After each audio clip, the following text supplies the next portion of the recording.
In a previous Viewpoint, I gave my view on increasing dependence on antidepressants and tranquilizers in Western countries. I pointed out that the more secular and atheistic a country becomes, the higher its rates of dependence on chemical and pharmaceutical products and substances. I revealed that 32% of French people used such products on a regular or occasional basis, making the French the world's top consumers of antidepressants. But apart from leaving a country wallowing in a medicated, secularised stupor, does abandoning religion in the traditional family have any other effects on a country? Well, the answer, of course, is yes. But you might be surprised at some of the other things that happen in societies which abandon religion, abandon the family, and stop valuing life. I'm Peter Kearney, and this is Viewpoint. Over the course of the last 60 years, Western societies have undergone some seriously significant social and cultural changes. Total fertility rates, or births per woman, is a standard measure of family size. In 1965, the average number of children per woman in the UK and the USA was 2.9, well above the replacement rate of 2.1, which is the average number of children per woman needed for a population to replace itself from one generation to the next without migration. To be self-sustaining, in other words, sustainable. Paradoxically, we've become completely obsessed with sustainability in recent years while completely abandoning the concept when it comes to our own population. But that's probably another topic. Let's get back to the birth rates. So those average rates of 2.9 children per woman in the mid-60s are long gone.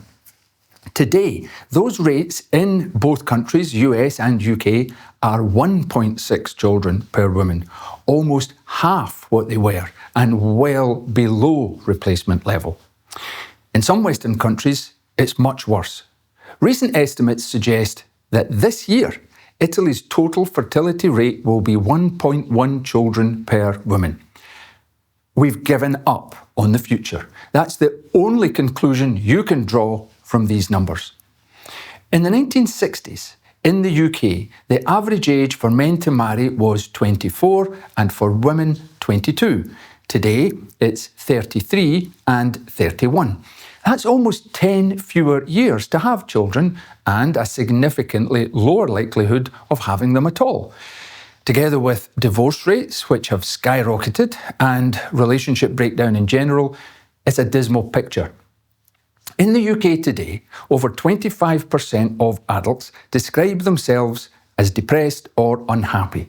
Surveys in other Western countries suggest figures as high as 29%. Similarly, up to 40% of adults in the UK report symptoms of loneliness or isolation. Separately, drug use continues to be a significant problem in both the UK and the USA and across the Western world, exacerbated by the widespread availability of increasingly high-strength cannabis, where its use among young people leads to long-term psychosis and permanent mental impairment.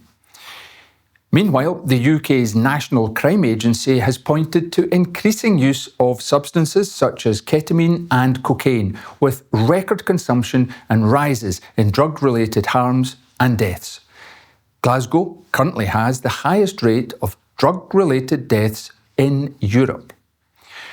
So when societies give up on themselves and on the future and choose instead to depopulate their countries out of existence and drug themselves up to the eyeballs, what else happens? Well, some of the changes which take place are interesting and depressing. Dr. Maurizio Martins is a postdoctoral researcher at the Department of Cognition, Emotion and Methods in Psychology at the University of Vienna. In a recent presentation, he posed the question, why are movies seemingly getting dumber? His presentation explored how psychological stress, socioeconomic factors and cultural shifts influence movie complexity.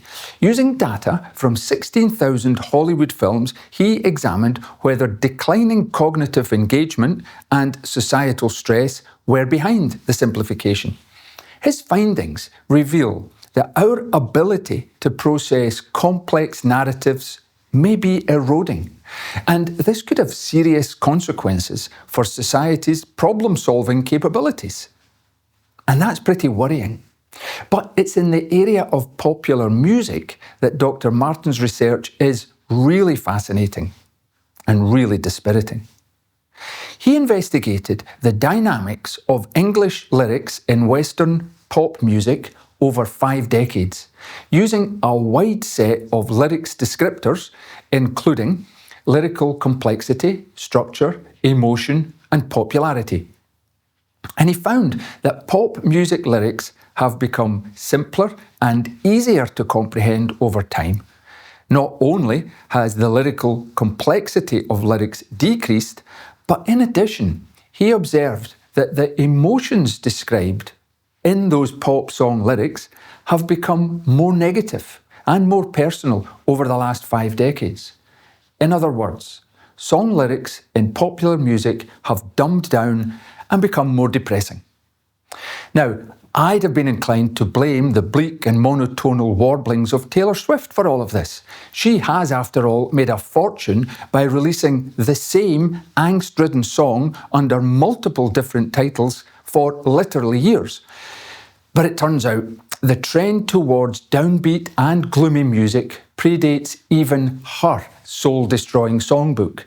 Lyrics like, "I'm miserable, feel my pain," which I've just made up, could be a Taylor Swift or an Adele or a Billie Eilish song, as could, "He left me and I'm going to kill myself," or "I left him and he's going to kill himself," or "That's the last time I'll ever kill myself," or, well, you get the picture. They're all bleak.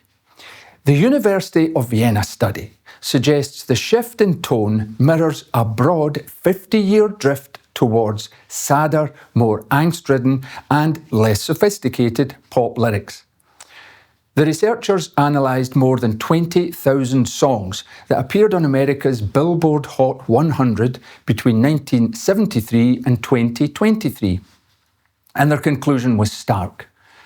Yes, songwriters have always written about broken hearts and breakup, but the emotional mood of chart music has darkened significantly since the 1970s. According to the Times newspaper reporting on the study, negativity has risen, optimism has become scarcer, and lyrical complexity has ebbed. Meanwhile, vocabulary linked to stress has surged. As the Times puts it, where once Whitney Houston gleefully belted out, "I want to dance with somebody who loves me," more recent hits have tended towards self-scrutiny and unease. Olivia Rodrigo confessing, "I'm so insecure," or Adele lamenting, "I feel like my life is flashing by and all I can do is watch and cry." Wonderful. What's not to like? And every album comes with its own razor blade. The researchers scrutinised the lyrics in 3 ways. They counted how often words linked to stress, such as pressure, fight, or alone, appeared. Then they measured the overall sentiment of a lyric. Was it positive or negative? And they fed the lyrics into a compression algorithm. If a song compressed easily, it was judged to have simpler, more repetitive language. Overall, the results show a decades-long descent into gloomier, more neurotic and less complicated pop songs. So, the dumbed-down, depressive, dismal dirge has caught the mood of the dumbed-down, depressive, dismal lives of its listeners. And why wouldn't it? In the early 1970s, humans had only recently walked on the moon. Concorde was flying at supersonic speed across the Atlantic. ABBA won the Eurovision Song Contest with the ridiculously upbeat song Waterloo. The pill hadn't become free on the NHS yet. Roe v. Wade had barely begun to affect US society. Our abortion culture had hardly started, and the first colour TVs were appearing in our living rooms. TikTok, Instagram, Snapchat and X didn't exist. and people were happy, very happy. They got married, they had families, they cherished and celebrated children, and they wanted to listen to music that matched their mood. Our wealth and freedom in the West, relative to others, has in so many ways made us miserable and depressed, and that gloom is mirrored in our music. According to a Gallup World Poll, countries with the highest laughter and enjoyment scores include Costa Rica, Mexico, and Brazil. Interestingly, local and regional musicians outsell international artists like Taylor Swift and Adele in these countries. Spotify's top artist list in Brazil is overwhelmingly made up of Brazilian artists. The gloommongers don't sell as well in those countries as they do here. And that's not just for language reasons. The biggest selling album in Mexico ever was Michael Jackson's Thriller. So English language pop does sell. It's just that in Costa Rica, Mexico and Brazil, they're not that keen on buying songs about doom, gloom and depression. Why is that? Why do they favour upbeat, life-affirming music? Could it be connected to the fact that in Costa Rica, abortion is almost completely illegal? In Mexico, abortion is only legal up to 12 weeks, and in Brazil, abortion is illegal except in very limited cases. All those societies are poorer than we are, but significantly happier, and their music is not nearly as gloomy. Maybe when you start killing the most defenceless and vulnerable members of your society, it's hard to find anything happy to sing about.